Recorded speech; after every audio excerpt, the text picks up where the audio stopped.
श्री राधे राधे। श्री राधा चरितामृतम भाग 102। प्रसंग श्री राधा की अद्भुत विस्मृति। मुझे पता नहीं था, न मैंने प्रेम तत्व को इतनी गंभीरता से कभी लिया था। मुझे भावुकता बचपन से ही प्रिय नहीं थी, पर वृंदावन इस बार जो मैं आया, कल से तो मेरे अश्रु रुक ही नहीं रहे। मैं पहले कभी रोया नहीं, बचपन में कभी रोया हूँ, मुझे याद नहीं। दाऊ, क्रोध मत करना वृंदावन में, यही बारंबार कहा था कृष्ण ने। नहीं, मेरा क्रोध तो पिघलता जा रहा है।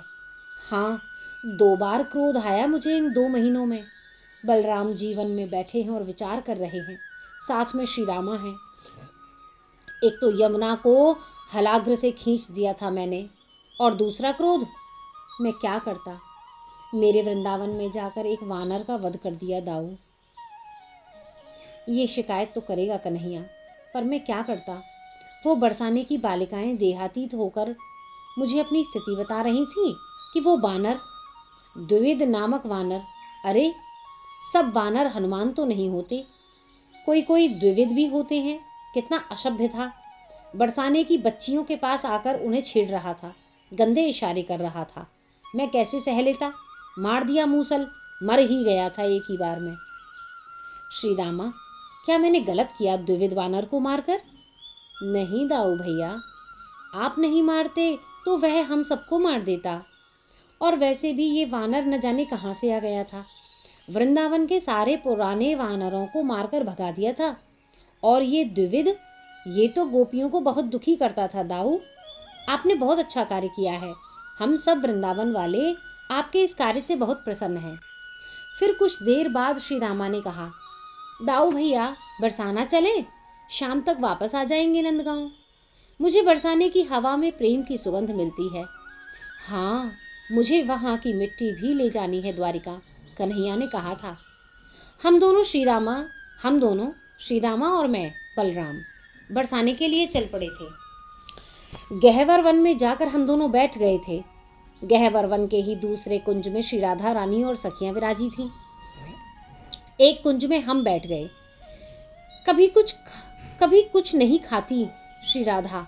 जब से कन्हैया गए हैं तब से राधा कुछ नहीं खाती, न सोती हैं दाऊ भैया। वर्षों हो गए कृष्ण को गए हुए, तब से बिना खाए बिना सोए ये जीवित कैसे हैं? मैंने पूछा था श्री रामा से। मेरे श्याम सुंदर आ गए, मेरे प्राणनाथ आ गए। सखी देख, मेरे श्याम खड़े हैं। वो रहे। कुंज में श्री राधा रानी ने एकाएक पुकारना शुरू किया था। वो रहे श्याम, मेरे श्याम सुंदर। अरे ललिता, तूने मुझे सजाया नहीं। आज नवमी है, आज नंद बाबा के यहाँ उत्सव है। मेरे श्याम सुंदर की बधाई गा रहे होंगे। चलो ना, मेरे श्याम मेरी प्रतीक्षा भी कर रहे होंगे। मेरी वेणी गूंथ दो, मुझे सुंदर सुंदर वस्त्र पहनाओ। आज उनका जन्मोत्सव है। मैं देख रहा हूँ दूसरे कुंज में क्या लीला चल रही है। उन्मादग्रस्त हो गई थी श्री राधा रानी। मुझसे ये सब सहन नहीं होता, मुझसे ये सब देखा नहीं जाता। मुझे इस तरह बेचैन देख श्री रामा ने कहा, ये विस्मृति ही राधा का जीवन है। इन्हीं विस्मृतियों के सहारे इनका जीवन चल रहा है। मैं समझा नहीं। मैंने पूछा, दाऊ भैया, कन्हैया हमें छोड़कर चले गए। इस प्रसंग की जब विस्मृति होती है राधा को, तब मेरी बहन प्रसन्न हो उठती है, चहकती है। उसे लगता है कि श्याम आ गया, उसका प्रियतम आ गया। दाऊ, यही विस्मृति मेरी बहन राधा के जीवन को संभाले हुए है। ये जो एकाएक भूल जाती है कि कन्हैया वृंदावन को छोड़कर जा चुका है, बस ये भूलना ही इनके जीवन के लिए अच्छा है। मैं श्री रामा की बातें सुनकर चकित था। तभी मैंने देखा, हे राधा, कृष्ण द्वारिका गए। इस बात को अच्छे से समझ लो, सच्चाई यही है। ये चंद्रावली सखी थी जिसने स्पष्ट कह दिया था। हे वज्रनाभ, तुमने वियोग और हास्य को एक साथ देखा है? ओहो, कैसा दृश्य हो जाता है। बलराम से भी ये दृश्य देखा नहीं गया। आंसू बह रहे हैं और हंसी फूट रही है। एकाएक दृश्य बदल गया था, मात्र चंद्रावली के इतना कहने से कि कृष्ण तो द्वारिका गए। द्वारिका? हंसी फूट पड़ी श्री राधा रानी की। दूर है ना द्वारिका? बहुत दूर। पर मैं कैसे जाऊं वहां? दूर है तो मैं कैसे जाऊं? फिर हंसी। उन्माद चरम पर पहुंचा श्री राधा रानी का। हाँ, मैं इस देह को त्याग दूंगी और फिर भूतनी बन जाऊंगी। ललिता, भूतनी के लिए तो दूर और पास कुछ नहीं होता ना। वो तो कहीं भी जा सकती है। मैं जाऊंगी, द्वारिका जाऊंगी। नहीं नहीं, छूंगी नहीं अपने प्रियतम को। भूतनी का छूना अच्छा नहीं होता ना। पर मैं उन्हें देखूंगी, दूर से देखूंगी। उनकी सेवा होती है कि नहीं मैं देखूंगी। उनके चरण चापती हैं कि नहीं उनकी दुल्हनें मैं देखूंगी। मैं बस उन्हें देखती ही रहूंगी। ये क्या?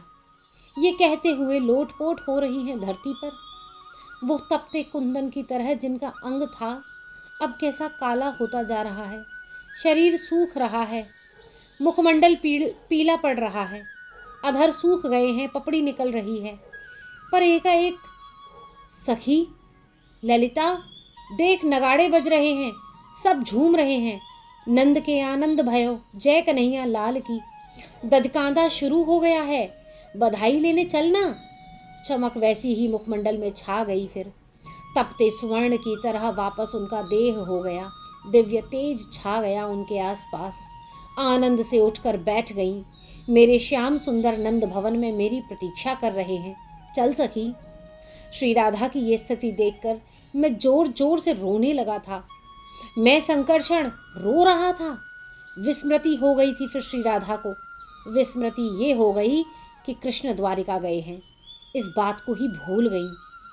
अपने आंसू पोंछते हुए श्री रामा ने पूछा, दाऊ भैया, राधा का बीच बीच में भूल जाना ये अच्छा है ना? मैं कुछ बोलने की स्थिति में नहीं था। मैं क्या कहूँ? अरे ये तो प्रीति प्रतिमा है राधा। हाँ, ये विस्मृति ही राधा का जीवन बचाए हुए है। पर राधा का जीवन कौन बचाएगा? ये स्वयं ब्रह्म आह्लादनी है। फिर ये सब क्या है? लीला है। हाँ, ये सब मेरे कन्हैया की लीला है। पर अकेले मेरे कन्हैया से कुछ नहीं होता, इसलिए ये उनकी आह्लादनी है। मेरी तो इच्छा हो रही थी कि मैं दौड़ूं और इन स्वामिनी के चरणों को पकड़ लूं, पर मर्यादा को तोड़ने की मुझ में हिम्मत न थी। मैंने बस हाथ जोड़कर प्रणाम किया था श्री राधा को। बलराम बरसाने से लौटकर नंदगांव आ गए, पर अब बलभद्र के भी अश्रु बहने शुरू हो गए थे। हे वज्रनाभ, ये प्रेम है ही ऐसा। जय जय श्री राधे श्याम।